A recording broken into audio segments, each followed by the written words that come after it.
Dhe ju dini shumë mirë pse ky rrugaçi dytësor bën si fort dhe pse ndjehet me shpatullat ngrohta. Tani si mund ndodhi kjo? Që demokratët këtu mund të kenë 1001 arsye që mos duan Niko Peleshin, mund të kenë 500 arsye që mos më duan mua, po si mund si mund ndodhi kjo? Si mund të bjeri pazari deri në pikën që t'i çojnë Parlamentit të Shqipërisë, po unë zërin tani ngritur e kam, ti e di unë ç'a do, ti do që unë ta trash zëri, po unë nuk e trash zërin. Unë thjesht po e them siç më vjen, sepse realisht më duket fundi, më duket domethënë fundi. Nga Dritëroa Golli tek një rrugaç, nga një poet kombëtar tek një turp vendor këtu. Si mundet të bëhet kjo punë? Dhe nga ana tjetër, duke shkuar tani përtej kësaj, se pyetja është, në fundit, ja se janë ca demokratët e poshtë po më shohin. Mirë jeni? Mirë shumë. Se për ju po flas. Jo, në fundit, s'keni faj dhe ju, se atë rrugaçin këtu ja u sjell Këneta nga Tirana. Po duhet ju tregoj një fabul popullore. Mbledh babai djemt, kur u rritën, edhe i thot të madhit, ti do kujdesesh për prodhimin e arës. I thot të dytit, ti do kujdesesh për shitjen e prodhimit. Kurse tretit të voglit i thot, ti do kujdesesh për babën, i thot. Që kur baba të lajthisi, mos e lësh të dalin nga shtëpia. I thot ai, po si do e marr vesh unë, thot, kur lajthia kollaj fare, thot. Sa po baba, thot, të filloj të ngatroj fjalët e konakut burrave me fjalët e konakut grave, ti mos e lër më babën dalin nga shtëpia. Tani mirë që gjithë këto vite nuk u gjet as një djale, as një mike, as një që ti thoshte baba Bufit, lëre këtë muhabet, se nuk vazhdon më kjo punë, po sot zogjt e tij e marrin dhe me tende, keni parë, e marrin me tende, se ai nuk e, edhe dielli nuk e mban dot më tani.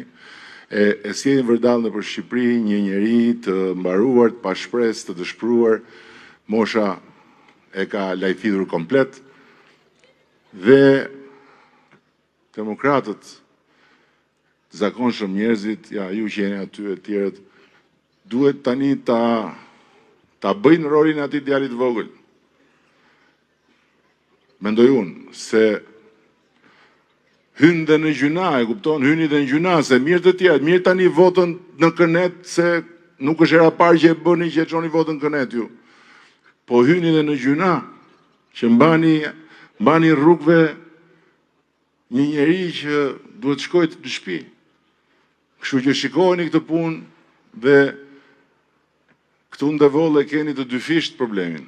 Hyni në gjuna njerë se çoni rrugeçër në Tiranë, nga Devolli. Devolli, vendi, përveç se Dritëroa Gollit, vendi i njerëzve më punëtor të njohur me nam. I burrave punëtor me nam. Devolli i mikpritjes e Devolli të tëra të mirave, siç ju njohim ne nga larg.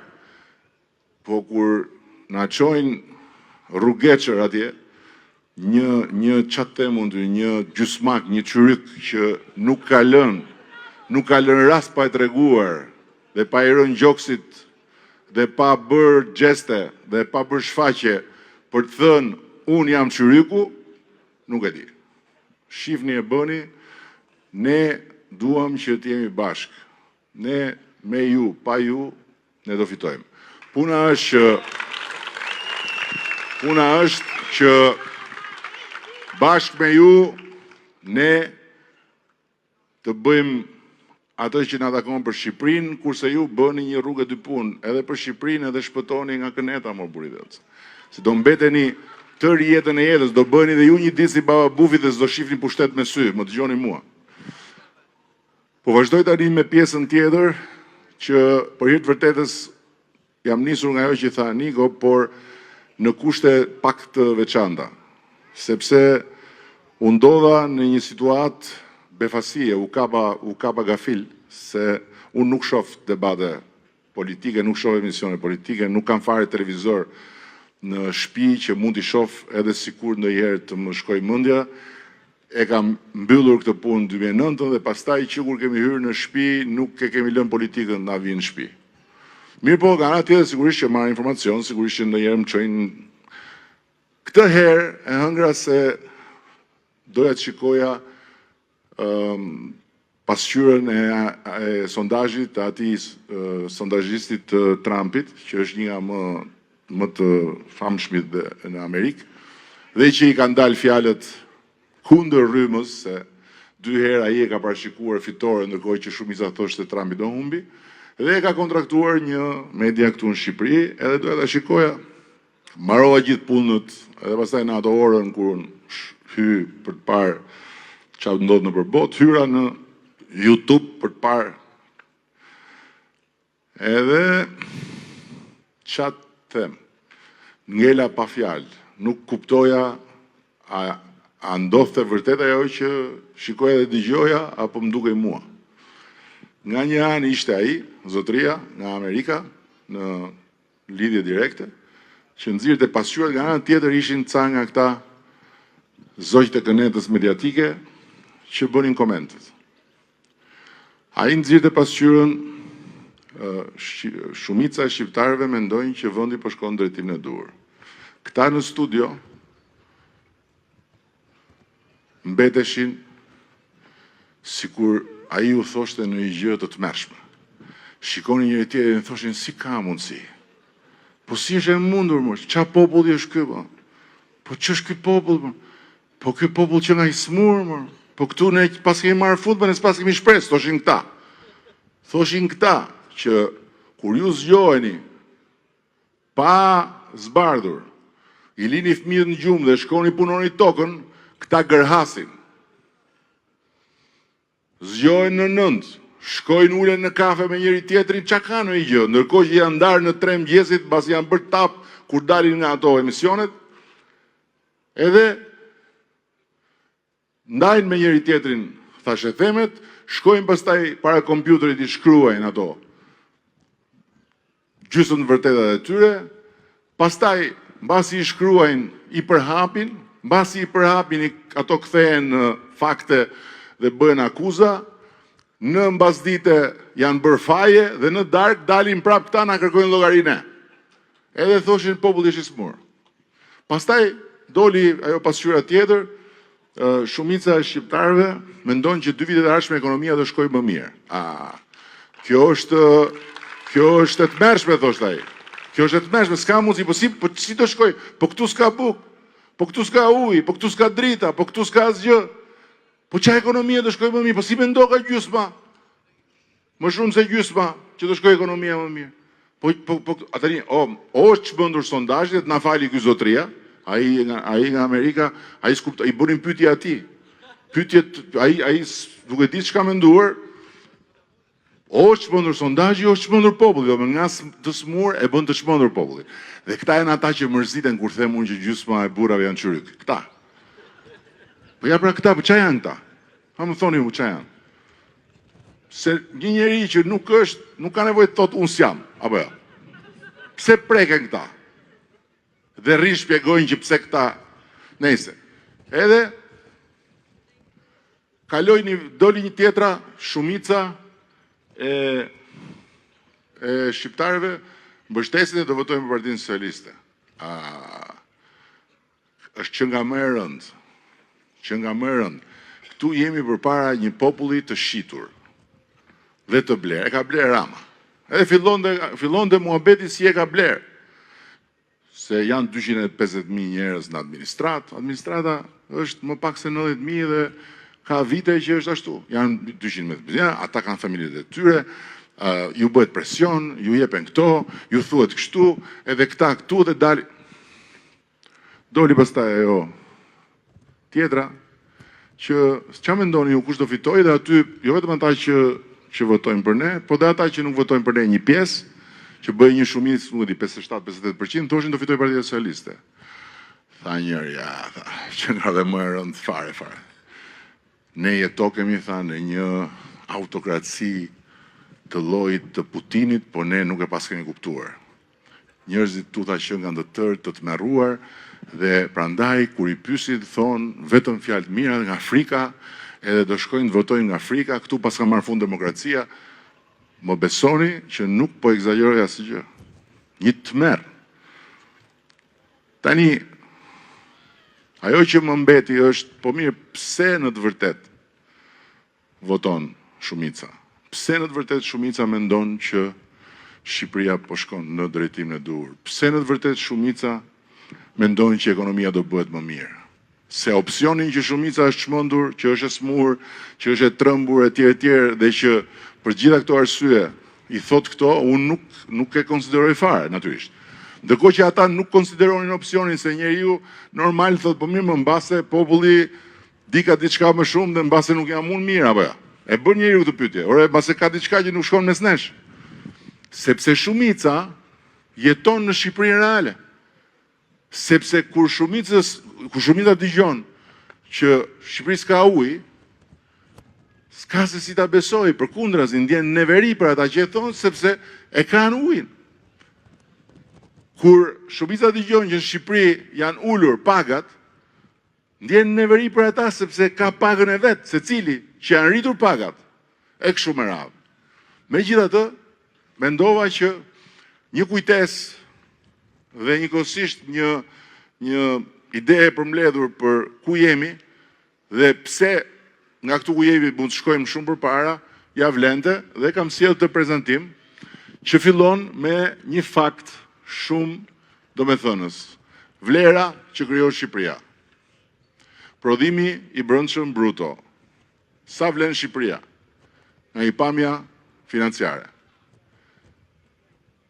Ishte më pak se 10 miliard kur ne morëm detyrën, ka kaluar 25 miliard euro vitin e kaluar dhe ne e projektojmë 35 miliard në Shqipërinë 2030. Tani, po ti dëgjosh ata, duket sikur ishte këtu dhe vajti këtu. Ndërkohë që ishte këtu, vajti këtu dhe do shkoj atje.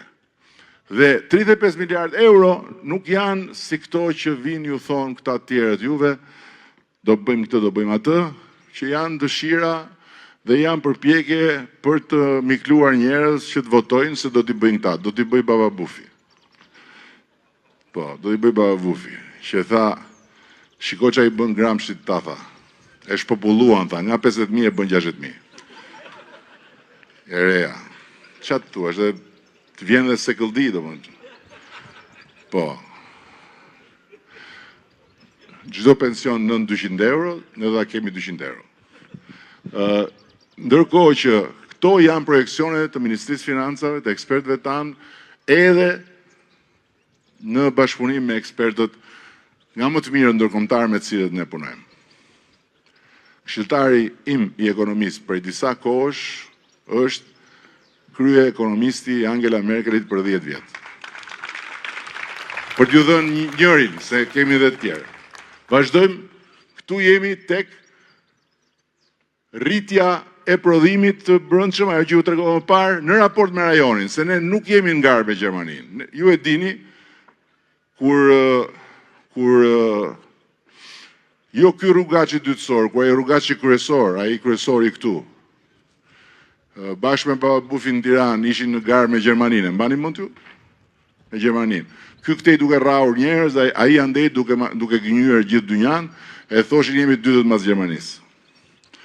Ne nuk kemi garë me Gjermaninë. Ne garën e kemi me rajonin, ku kemi qënë brima e fundit e kavallit. Shikoni tani në mandatet tona, sa është rritur vlera dhe prodhimi i brendshëm i Shqipërisë, dhe sa është mesatarja e vendeve të rajonit tonë. Dhe këto shifra nuk janë të mia, nuk janë të Nikos, nuk janë të qeverisë, këto shifra janë të Fondit Monetar Ndërkombëtar dhe të organizatave të tjera ndërkombëtare që ndjekin ekonominë botërore. Vazhdojmë. Këtu jemi tek të ardhurat për frym.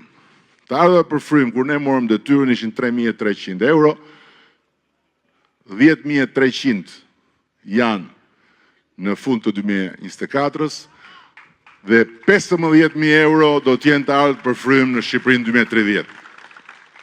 Vazhdojmë. Këtu jemi tek borxhi. Ne gjetëm një vend që në dukje kishte një borxh 70%. Në të vërtetë kishte një borxh shumë më të madh dhe shumë më të rrezikshëm. Sepse ju kujtohet ajo rrugë apo jo. Ato nuk ishin rrugë. Ato ishin tendera rrugësh, ishin kontrata ndërtimi rrugësh, ishin dhe daulle inaugurimi rrugësh. Por rrugë nuk ishin. E para sepse projektet ishin mizerabël. Me të drejtë, njerëzit thonë, po mirë, pse kjo Qukës Qaf Ploça mori kaq shumë vite dhe mbën fund, po përfundon, po kaq shumë vite. Sepse njerëzit e dinë shumë mirë. Tjetër është të ndërtosh një shtëpi nga e para, tjetër është të marrësh të riparosh një shtëpi të ndërtuar përmbys. Projekti i Qukës Qaf Ploçës ishte një nga skandalet më të mëdha që mund të imagjinohen. Në një pikë, për shembull, ku lidheshin dy maja me urë, distanca, disniveli midis anës këtej të urës dhe anës këtej të urës ishte 17 metra. Do të thënë kishin bërë një shilarse për makina. Që ju të niseshit për në anën tjetër dhe aty pasaj të përfundonit gjithë në Humner. Do më në gjithë këto ishin nisur mbrapsh, duheshin kthyer, duheshin rifinancuar etj. Tjetra ishte përveç projekteve, nuk ishte financime. Rrugët kushtonin X milion, 100 milion po them kot një numër. Për 100 milion punime, këta vinin 1 milion euro. I ndanin në 100.000, bënin kontratën i thoshin kompanije, fillojeni ju, vazhdoni se ne do t'ju paguajmë. Kompanit që bënin? Shkonin në bank, edhe i thoshin bankës, na jep kredi, se ja ku e kemi kontratën, e kemi garancin nga shtetit, do na japi shtetit, ne do ja u kthejmë. Banka i jep të kompanive. Kompanit vazhdonin punën me lekët e veta, të marrën bank, futeshin në borxh për shtetin. Dhe në një moment caktuar ndaluan, sepse shteti nuk i jepte, para banka nuk i financonte më, këta s'kishin më fuqi, ndaluan. Nuk punojnë më në për rrugë. Dhe rrugët u lanë rrugëve. Arna, që mos them për standardet. Dhe po kështu me kompanit e shërbimeve. Nuk ishte bëj ilazhe në spitale, kishte ndaluar furnizimi shkumsave në shkollë. Mësuesit e din shumë mirë, ata që kanë qenë mësues në atë 2012-ën dhe 2013-ën, e din shumë mirë që u bë problem shkumsat, lere për të tjerat, sepse nuk ju jepnin parat. Invalidët, personat me aftësi të kufizuar që duhet merrin kësët e tyre, kishin 20 milion euro pa marrë, nuk jepnin, ju kujtohet, dilin ata shkret dhe kryeministria, këta i fusnin policin, ata me karroca, ngri karrocat policia në ajër. Kjo ishte Shqipëria e këtij rrugaqit këtu, bashkë me të vëllëlan krye rrugaq këtu, edhe me baba bufin atje. Kjo ishte ajo Shqipëria. Dhe për ata që po më dëgjojnë se them rrugaq, se nuk e din, ju e dini, duhet ta din që janë dy vëllezër këtu, njëri Katran, që e keni parë deputet një në Albati, dhe njëri Katran me boj, që është i vllai, që më thonë që është një pëllëm mbi tokë dhe sjell vërdall gjithë dunjan këtu, dhe tani që flasim është prapa hekurave, sepse kanë bërë një skandal tu e kanë rrahur njerëz. Ja, kjo është e vërteta. Dhe këta tani do bëjnë devollin madhështor. Kupton apo jo? Një xhuxh agresiv, do bëj devollin madhështor bashkë me vllain. Si i thoni? Duçe i thoni? Duçe. Po pse i thoni Duçe? Pse i thoni Duçe? Nga që është i fortë,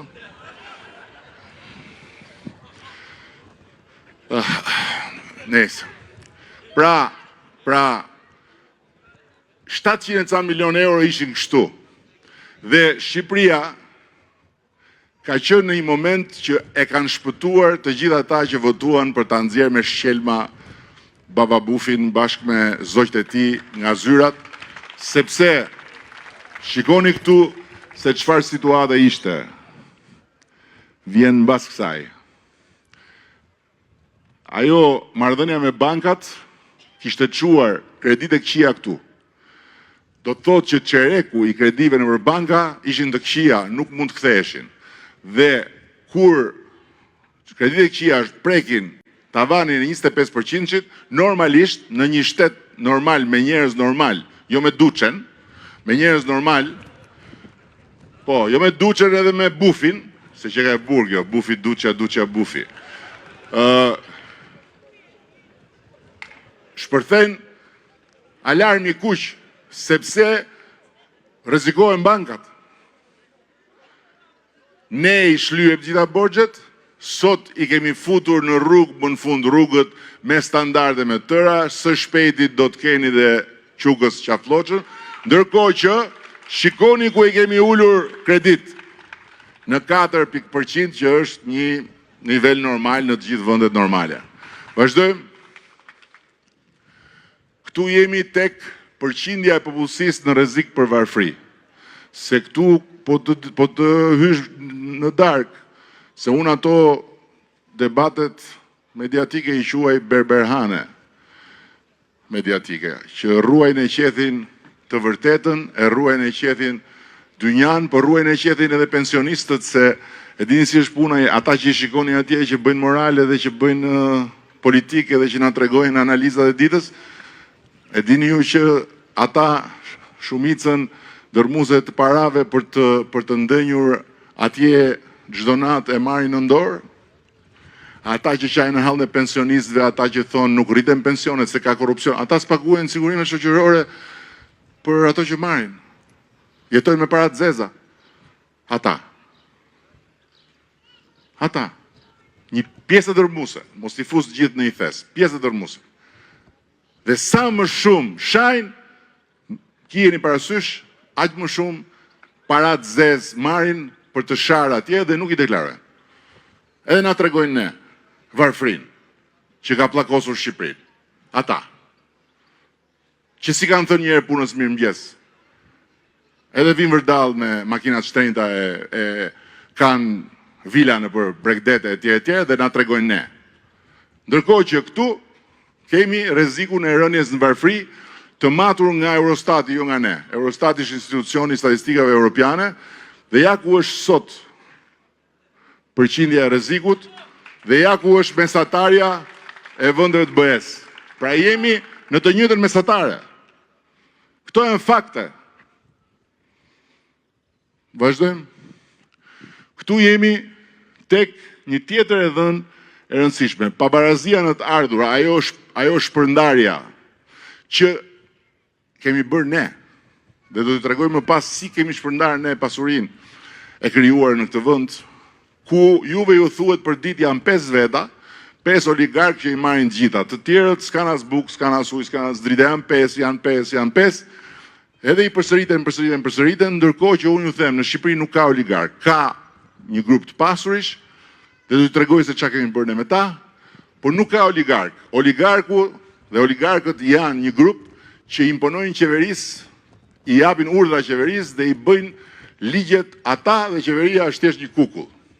Tani, Niko ka punuar me mua nga shumë afër, e di shumë mirë që këta, jo që t'japin urdhra, po këta për të marrë takim me mua duhet presin me muaj.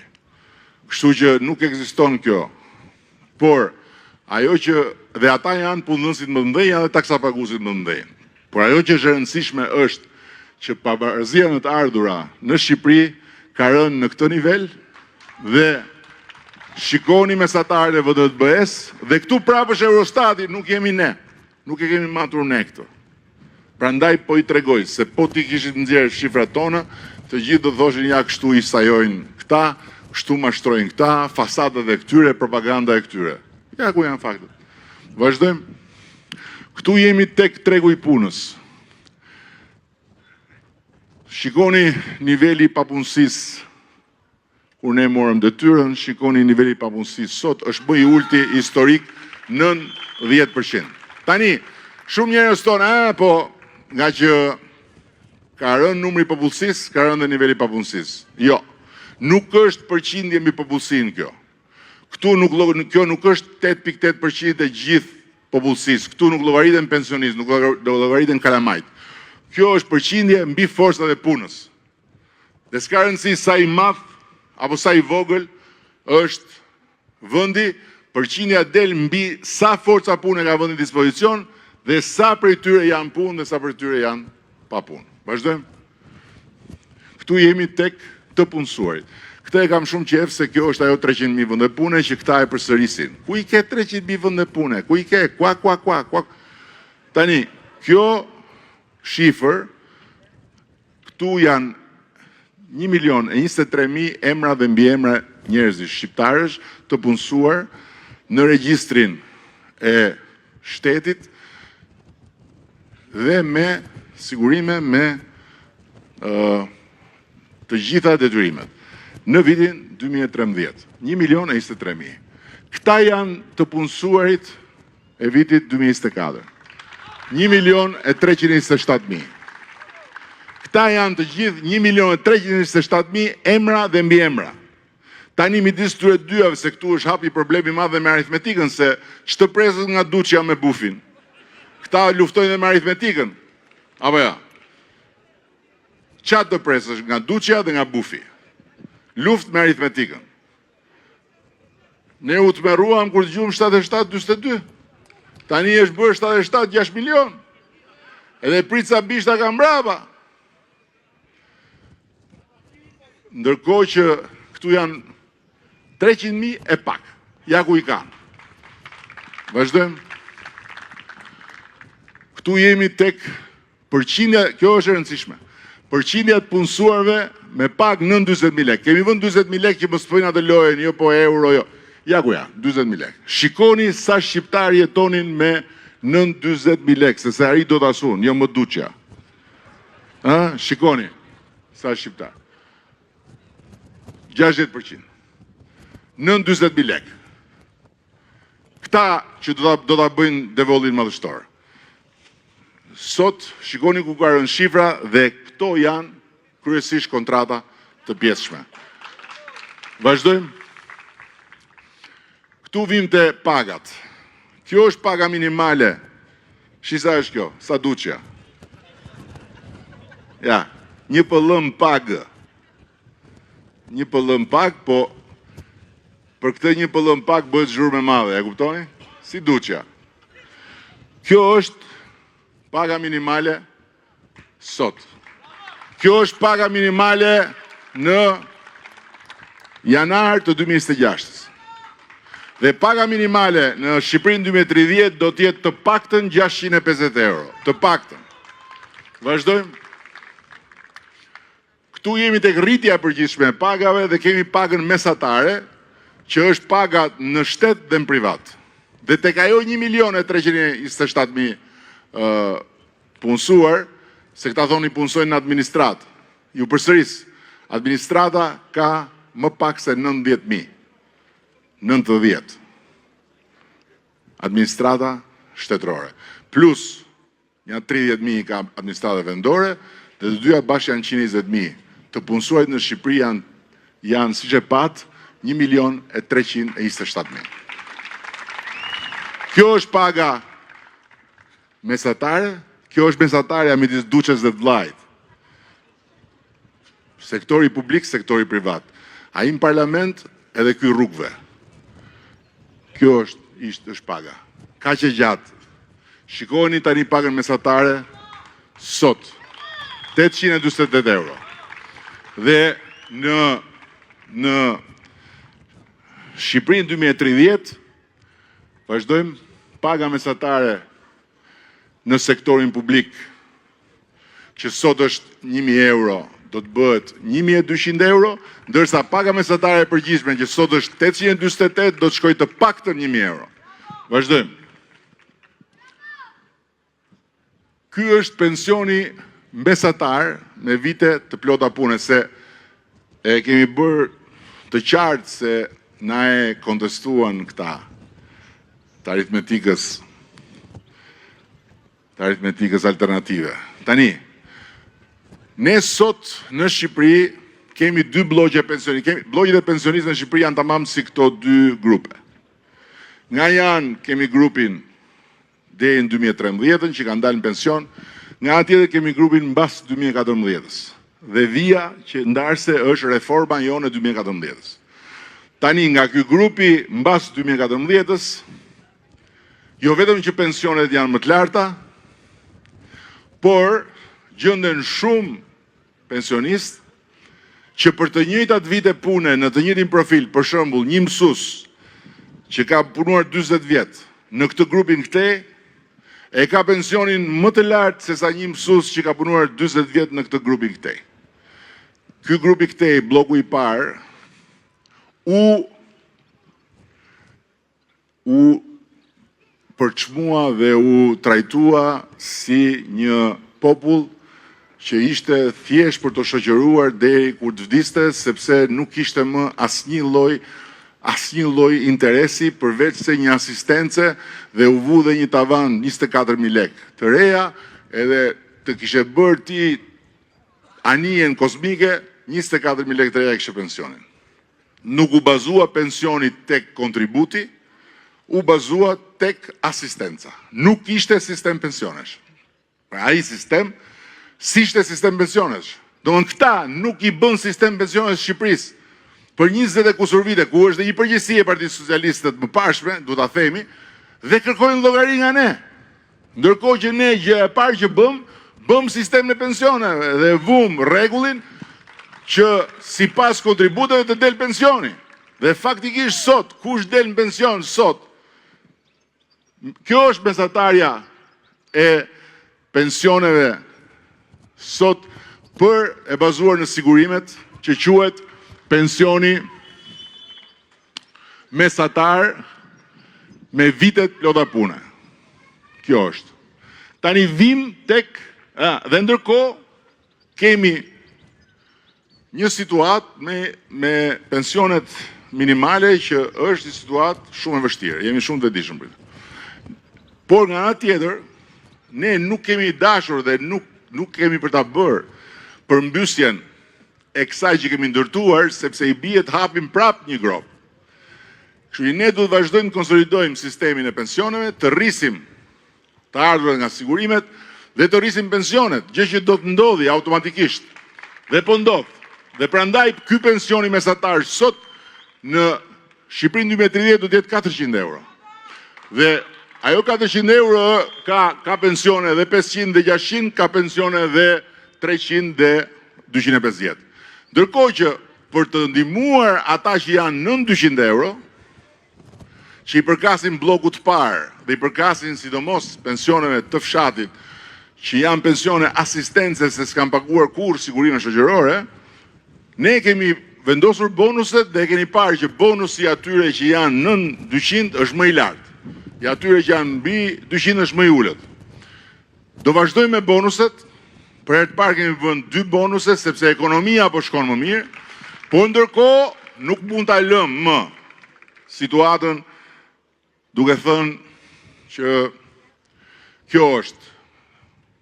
Kështu ju la këneta dhe ne nuk ju nxjerrim dot nga ajo situatë, po duhet që ne për shkak se ekonomia po përmirësohet, dhe këtu luan një rol të veçantë edhe futja në Bashkimin Evropian, duam që ne ta çojmë pensionin minim, duam që në Shqipërinë 2030 mos ketë asnjë pension nën 200 euro. Asnjë. Nuk ka rëndësi ku ka punuar. Kjo është perspektiva. Vazhdojmë. Këtu jemi tek pensioni mesatar në total. Shikoni si bie tani totali. 300 euro ishte ai ploti që bazohet tek reforma jonë, tek sistemi që kemi krijuar ne. Shikoni tani si zbret me herë se futen të dyja bashkë. Kështu e ka tërhequr për këmbësh këneta popullin shqiptar, kështu e ka tërhequr për këmbësh Shqipërinë dhe kështu i ka tërhequr për këmbësh pensionistët. Dhe habite pasaj thonë pse shumica e pensionistëve vazhdojnë në votojnë ne. Po se pensionistët e njohin lapsin më mirë nga të gjithë dhe kur vjen puna të analizat politike janë analistët më të mirë që ka Shqipëria. Jo ata gjytërymët që dalin atje me kravata si ambasada sovjetike. Vazhdojmë. Këtu jemi tek shpërndarja, ajo që u thash më përpara. Pse pabarazia në të ardhura është ulur në atë nivel që sot, sepse ne bëm një ndryshim themelor në mënyrën si vetë taksoheshin njerëzit dhe bizneset. Kjo viza këtu e zeza është viza e kënetës, 10%.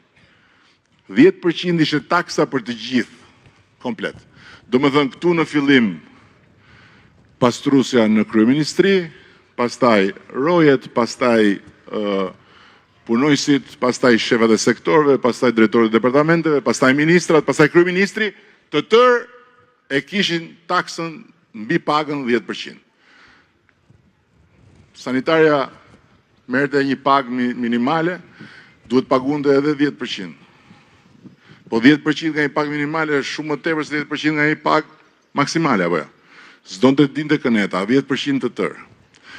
Dhe e njëjta logjikë ishte për biznesin. Si ky dyqani këtu, ose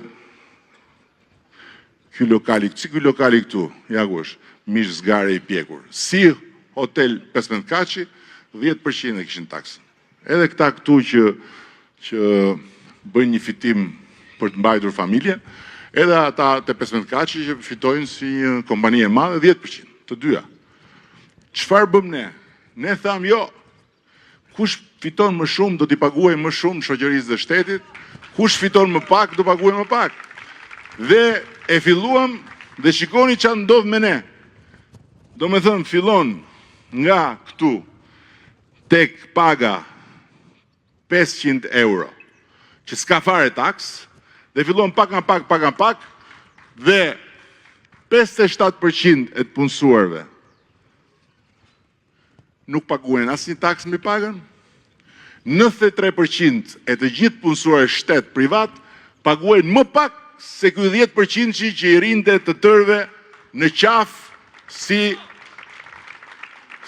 i rinte në qafë të tërëve si që ri Duçja këtu atyre që akoma kanë frikë një xhuxh. Dhe nga gjithë kjo, po është xhuxh i dhunshëm, e di që është xhuxh i dhunshëm. Dhe nga gjithë kjo, kursimi, pra paraja që nuk ju morë më njerëzve për të futur në arkën e shtetit, po ju la njerëzve ta çojnë në shtëpi, është 145 milion euro në vit. 145 milion euro në vit, në 10 vjet, si mbas aritmetikës që kam mësuar unë lice artistik, është 1 miliard e 450 milion. Apo ja. Vazhdojmë. Këtu jemi tek biznesi. E njëjta gjë. 10%, e thash, tani ne çka kemi bërë? Atje, ja kemi bërë 0. S'paguan ai asnjë taks, asnjë TVSH ai. Ndërkohë që këtyre të pasurve, ja rritëm nga 10, ja bëm 15%. Me gjithë TVSH patjetër. Dhe çfarë ndodhi? Vazhdojmë? Ndodhi që biznesi i vogël e kishte pragu njëherë këta, njëherë i quanin deri në 35.000 euro që unë biznesi i vogël. Pastaj në 55.000 euro, deri në 55.000 euro vinin TVSH dhe pastaj quaj biznesi i madh. Ne e bëm deri në 100.000 euro pa TVSH dhe pa tatim fitimi. 66 milion euro nuk i morëm më ne, çdo vit. Për shtetin ja lam familjeve që si puna asaj familjes atje. Sa janë në 10 vjet to? Janë 660 më duket apo ja. Vazhdojmë tani me pjesën tjetër. Për biznesin deri në 140.000 euro, vum të vëshën, por nuk vum të atim fitimi, dhe jemi tek 58 milion euro që nuk i morën për shtetin, i alam prap atyre familjeve që të forcohen. Dhe qa solli kjo në fund? Vazhdojmë se duhet kemi një shifër të përgjithshme. Kemi sot 125 milion euro në vit në të gjithë këtë periudhë kursim për bizneset e vogla dhe të mëdha. A janë këtu 1 miliard dhe 250 në 10 vjet? Janë, besoj apo. Bashkuar me ato 1 miliard dhe 450 milion për njerëzit, të dyja bashk, sa shkojnë? Po janë para që i kanë mbetur njerëzve, janë para që njerëzit i kanë kthyer në ekonomi familjare dhe që i kanë forcuar bizneset e vogla. Dhe prandaj, ne do vazhdojmë, do t'i qëndrojmë asaj që kemi thënë qysh në kryeterës deri në vitin 2029, ata që kanë atë lokalin dhe kushdo që ka një biznes vogël nuk do pagoj asnjë taks. Zero. Vazhdojmë. Kjo më pëlqen shumë tani, se këtu është paparazia burra gra. Ju e dini që këtu kemi qenë kur bërëm në detyrën, vendi 83 në botë për fajt burrave që merrnin vendime edhe që i linin gratë anash. Sot jemi vendi 23 në klasifikimin e Kombeve të Bashkuara dhe prandaj jemi një vend shumë më i mirë sot. Se kemi shumë më tepër gra në vendimmarrje dhe sa më shumë gratë marrin pjesë në vendimmarrje, aq më e mirë bëhet vendimmarrja për bashkët e familjes, apo jo, e dim shumë mirë këtë. Sa më shumë gratë marrin pjesë në vendimmarrje, aq më e mirë bëhet vendimmarrja në komunitet, aq më e mirë bëhet vendimmarrja në vend. Dhe sa më shumë gratë marrin pjesë në vendimmarrje, aq më produktiv është vendi. Njësoj si familja. Dhe ja kalojmë tani tek pse kjo shifër e pabarazisë nuk është thjesht nuk është çështja thjesht hajtë se po vëm disa gra në Këshillin Bashkiak, po vëm disa gra në parlament. Nuk është dekor ky. Ky është revolucion. Shikoni çka ka ndodhur këtu.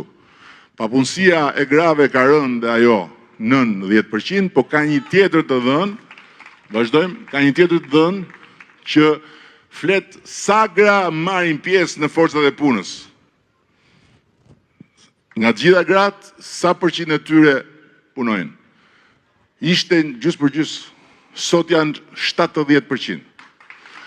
Dhe patjetër që Shqipëria është më produktive, se është shtuar forca e punës.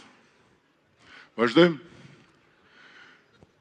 Këtu jemi tek paga mesatare e grave që dhe ajo është shumë pak më e ullët se sa e burrave. Vazhdojmë. Këtu kalojmë tek investimet e huaja, ndikimi i tyre në ekonominë e përgjithshme, se ças keni dëgjuar, jo shif Maqedoninë, shifto, shikoni sa i kemi rritur ne investimet në prodhimin e përgjithshëm, shikoni sa është mesatarja e rajonit. Vazhdojmë. Këtu jemi tek eksportet, se Shqipëria, sipas kënetës dhe atyre moçaleve mediatike, nuk prodhon, nuk ka fabrika, nuk e di, në fshat vdesin për bukë, jetojnë me fara. Por që një vend që s'prodhon, nuk ka çfarë eksporton apo jo. Si ka mundësi që ne eksportonim nën 3 miliard euro, sot eksportojmë mbi 9 miliard euro. Si shpjegohet jo? Vazhdojmë. Këtu jemi tek pagat e mjekëve. Pagat e mjekëve ishin 490 mesatarja, është 1670, do të shkoj 2000 euro. Vazhdojmë. Këtu duhet jemi tek... Këto janë gjitha përfitimet nga programet kombëtare, nga programi kombëtar i mbështetjes sociale. Ne kemi krijuar dhe një ministri të shëndetësisë dhe mirëqenies sociale dhe buxheti i asaj ministrie që ka qenë rreth 250 euro në total, sot është 1 miliard. Ku bashkohen 750 milion për shëndetësinë dhe 250 milion për mbrojtje dhe mbështetje sociale. Dhe këtu janë shumë programe mbështetje, nuk duhet i numërojnë të gjitha, por duhet veçoj mbështetjen për fëmijët me nevoja të veçanta, autike të tjerë, që do të dyfishohet që nga janari vitit të ardhshëm me buxhetin e ri. Vazhdojmë. Janë 32 shërbime për persona me nevoja të veçanta, këtu janë gjithë numrat e përfituesve dhe ajo që ka ndodhur është që të gjitha shërbimet janë shtrirë në të gjitha bashkitë. Bashkitë nuk kishin asnjë shërbim social përpara, sot mbulojnë shërbimet sociale. Vazhdojmë. Dhe kjo është shifër e rëndësishme. Ne kemi thuajse përgjysmuar numrin e familjeve në ndihmë ekonomike, sepse shumë kanë dalë nga ajo situatë, por e kemi trefishuar ndihmën ekonomike. Nuk është shumë e lartë, por është shumë më shumë se ç'ishte. Vazhdojmë. Këtu jemi tek një shifër, këtu jemi tek një shifër që për mua është prapë shumë e rëndësishme. Këto janë 9200 nëna që kanë 3 fëmijë ose më shumë dhe janë pa puna. Prej disa vitesh ne japim 25 milion euro çdo vit që këtyre t'ju paguajmë sigurimet shoqërore dhe shëndetësore që kur ato të dalin pension për shkak se s'kan punuar, të mos mbeten pa pension, po të keni pension dinjitos. Se nuk kanë punuar, se kanë pas fëmijë për të rritur, nuk është se s'kan dashur të punojnë. Vazhdojmë. Këtu jemi tek bonusi i bebes, ka vajtur 227.000 numri, 400 euro për fëmijën e parë, se Këneta e kishte 50.000 lekë të vjetra. 400 euro për fëmijën e parë, 800 për dytin, 1200 për tretin. Do bëjmë një ndryshim duke filluar nga viti i ardhshëm, nuk do t'japim çekun me një shumë në maternitet, por do ta shtrim çdo muaj mbështetje për fëmijën që lind sipas numrit të fëmijëve. Vazhdojmë. Këtu jemi të mësuesit. Paga mesatare e mësuesve sot është 950 euro dhe do të shkojë 1250 euro. Vazhdojmë. Këtu e kam veçuar këtë se është e rëndësishme edhe për kohën që jetojmë. Mbrojtja. Shikoni sa e kemi rritur ne buxhetin e mbrojtjes në një dekadë. 10 fish. Kishim ushtrin më të keq paguar, më të keq pajisur, një ushtri ku rekrutët paguanin rishfete nga 3.000, nga 4.000, nga 5.000 euro për të shkuar në Afganistan, e kupton? Dhe një nga simbolet e asaj ushtrie, Këneta e ka deputet, kandidat për deputet, ako dhe në qef. Jemi 10 fish. Vazhdojmë? Vazhdojmë?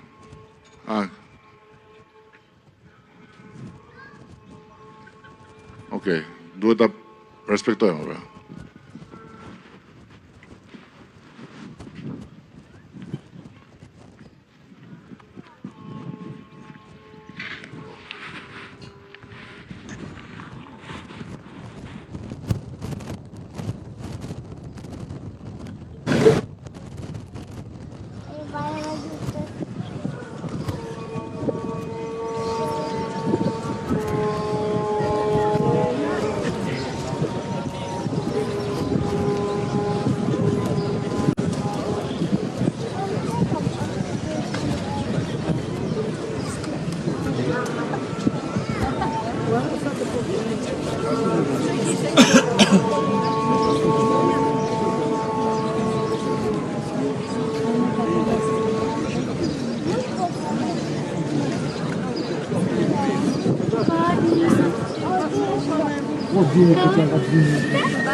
Mirë, vazhdojmë.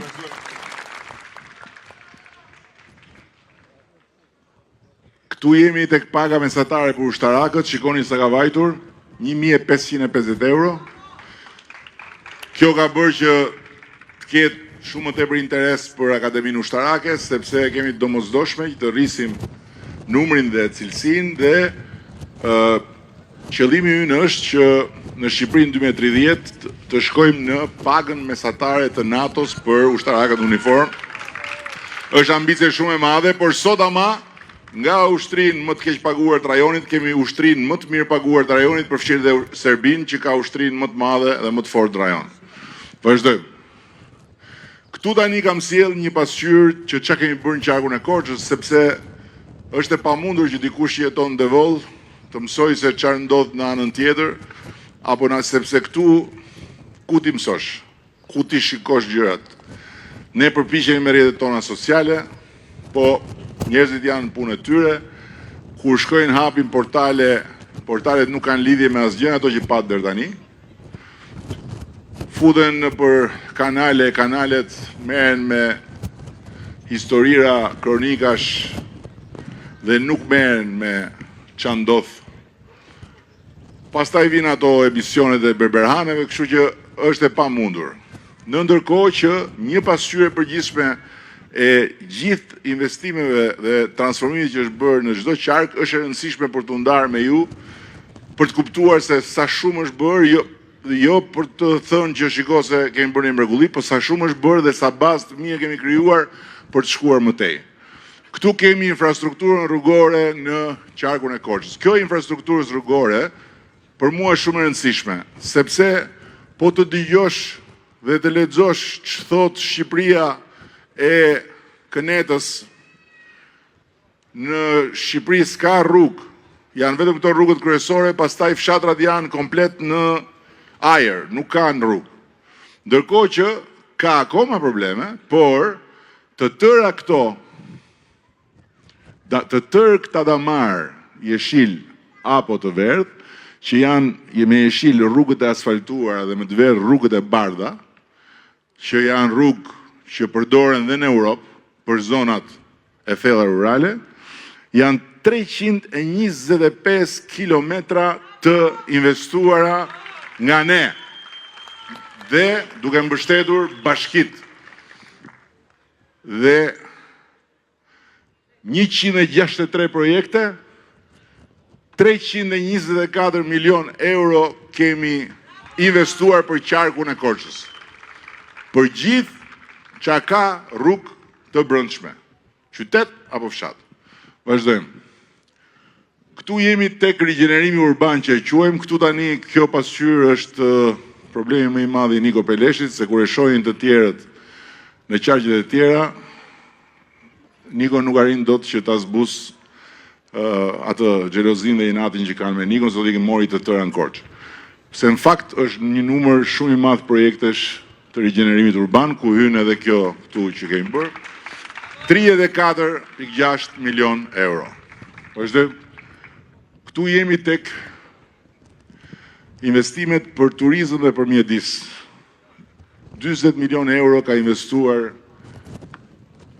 kjo shumicë qeverisë për turizmin dhe mjedisin dhe për të gjetur, për t'i mbledhur bashk 40 milion euro për turizmin dhe për mjedis të investuar në qarkun e Korçës, sinqerisht duhet të mblidhni bashk gjithë vitet e tjera të gjitha qeverive dhe të shkoni të shtyrini deri nga viti 1970 dhe nuk jam i sigurt që bëhen aq shumë.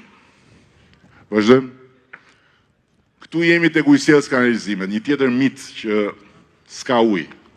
Në fakt ka akoma problematika, por ama 101 projekte ujësjellës kanalizimesh kemi bërë vetëm qarkun e Korçës për 113 milion euro. Dhe janë të gjitha këto pika që e tregojnë këtë gjë. Vazhdojmë.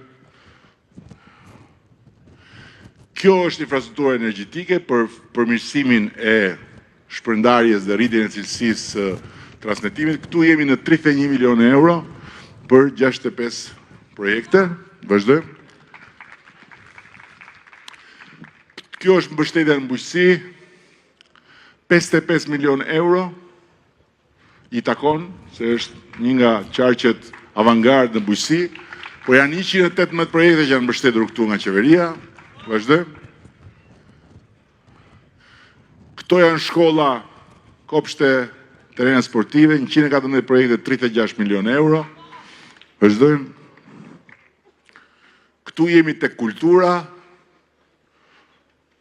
20.3 milion euro për kulturë, qeveritë e mëparshme nuk i kanë harxuar për buxhetin kombëtar.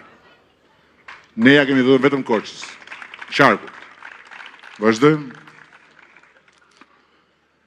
Këtu jemi tek qendra shëndetësore, spitali, por spitali nuk llogaritet tu se ka filluar tani, jemi në 18 milion euro për 18 projekte.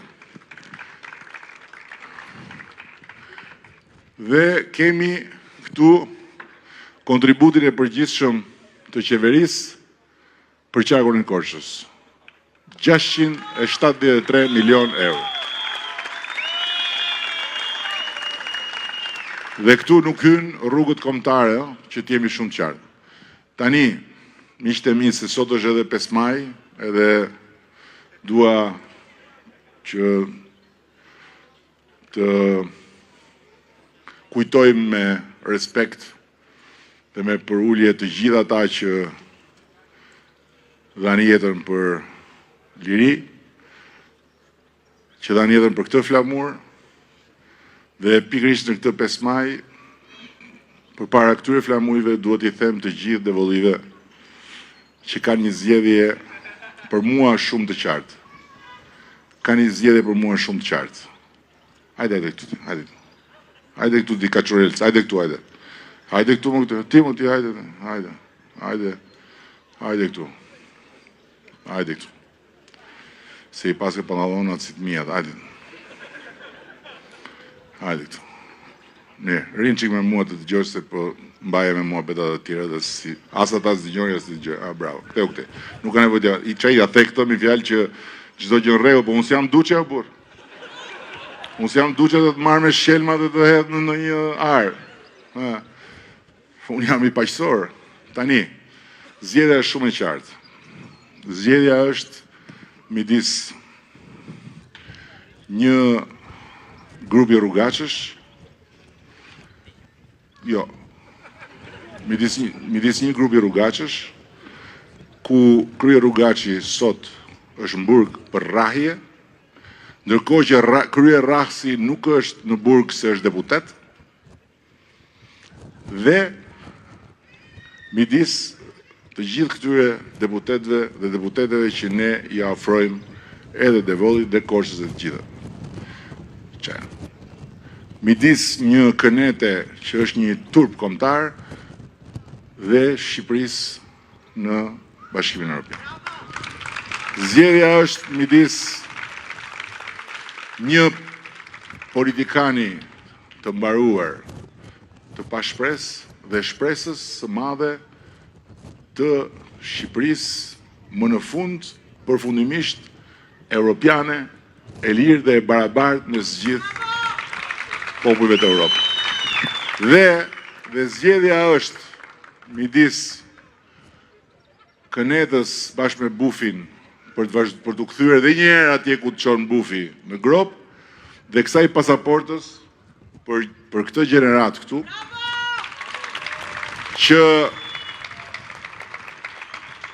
që ka lindur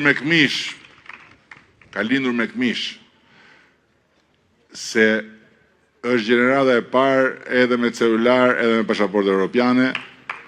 Nëse ne të tjerët do të bëjmë gjën e dur për ta, dhe nëse të gjithë prindrit do bëjnë gjën e dur për fëmijët e tyre, sepse do t'u japim në dorë, mos lëvisti, do t'u japim në dorë një dhuratë që prindrit tanë nuk na e dhanë dot, gjyshrit tanë nuk ja dhanë dot prindërve tanë, dhe kështu në histori për të shkuar deri te Skënderbeu që bëri profecinë që vendi ynë, vendi i nipërve, stërnipërve, stërnipërve të tij, është në perëndim jon lindje, dhe që ne fati na e ka sjell me një votë të bashkohemi, të japim fuqi Shqipërisë, të mbyllim negociatat dhe ta kapërcejmë atë prag. Dhe kjo gjenerat, ja urdo, i vjen mesazh, po ja në vetë apo si në vetë. Pa jenë në vetë, s'ka, më mirë në rregull, ti je në rregull.